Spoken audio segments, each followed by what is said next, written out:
Hi everybody, welcome back. I'm Tiffany with Voices for Independence Fitness and Activities. I am here to share another recipe with you as we're cooking our way across America. We are still hanging out in the South. Tonight we are going to do a recipe from Georgia. And as you probably know, a big part of Southern cuisine is fried food. And one of the most popular fried foods in Georgia is the corn fritter. As I mentioned in a segment earlier today when we were making grits, corn was a real popular ingredient across the South. A lot of Native Americans settled in the South in the early days, and that was one of their main supplies that they had an abundance of. So corn was and remains in a lot of the Southern recipes.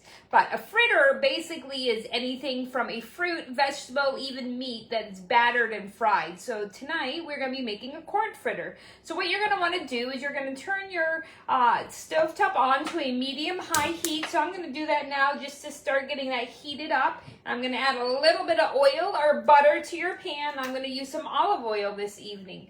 Now for the corn fritter, it's a simple recipe. What you're going to need for it is 1 can of corn drained. I have here, now I'm making a half recipe just for demonstration purposes, but the recipe calls for 1 full can of corn, 1 egg, which I forgot to get out. Hold on, folks. Let me grab my egg out of my refrigerator. And the dog wants to be in the way this evening. 1 moment. You're also, all right, I'm back with my egg. You're also going to need a 1/4 cup of flour, a 1/2 tablespoon of baking soda, and then we're going to need a 1/4 cup of cheddar cheese. You also want some salt and pepper to taste. So as that skillet's heating, we're going to start adding our ingredients in a bowl. So I'm going to start with my egg. And again, as always, I like this recipe because it only calls for 1 bowl. I'm going to take my egg and crack it right in there. And I'm going to beat that up a little bit. And then I'm going to add some of my other ingredients.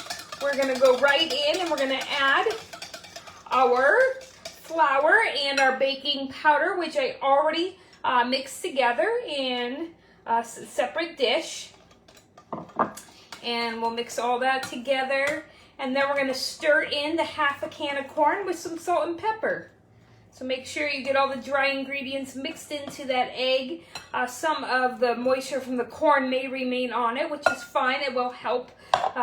It'll help absorb some of that flour mixture. And you want to make sure that your corn gets covered in that flour and egg mixture. We're going to lightly toss it, trying not to crush any of our corn kernels. And these are going to fry in a pan just like you would do it with a pancake or anything else that you might be frying in oil. This does not have to be submerged. It's just a lightly greased pan.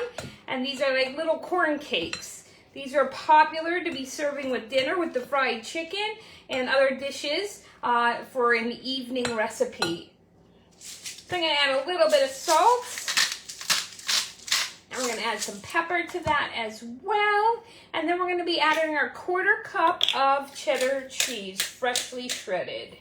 We're going to get that, and then we're going to mix it all together. Lots of times, as the Southern cuisine loved to fry their food, they also loved butter. So not only would they fry their corn fritters in oil or butter, they would also put butter on top of them when they would serve up. Not the healthiest of cuisines, but oh, it was definitely delicious. I love a good fried treat every once in a while. All right, so as my skillet has heated up and it's preparing to go, we are going to scoop this right onto there.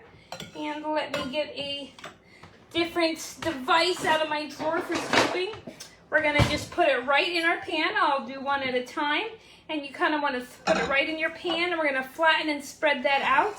And as that heats up, you want to wait till it's golden brown on the one side before we flip it. So we'll give that a minute to heat up, and this will serve about 4 to 6 people, depending on the size of your fritters, your corn fritters, and it will go great with any meal you're planning this evening. So as we cook across America, I'll be sharing more recipes with you, and I'll be sharing this one in the comments below. So keep an eye out for it, and I will share our end results. And I'm going to get ready to start flipping my corn fritters here, and I'll be back with you tomorrow morning as we travel again, and we're headed to Maine to make a fresh blueberry pie. Can't wait. I'll see you guys then. Take care.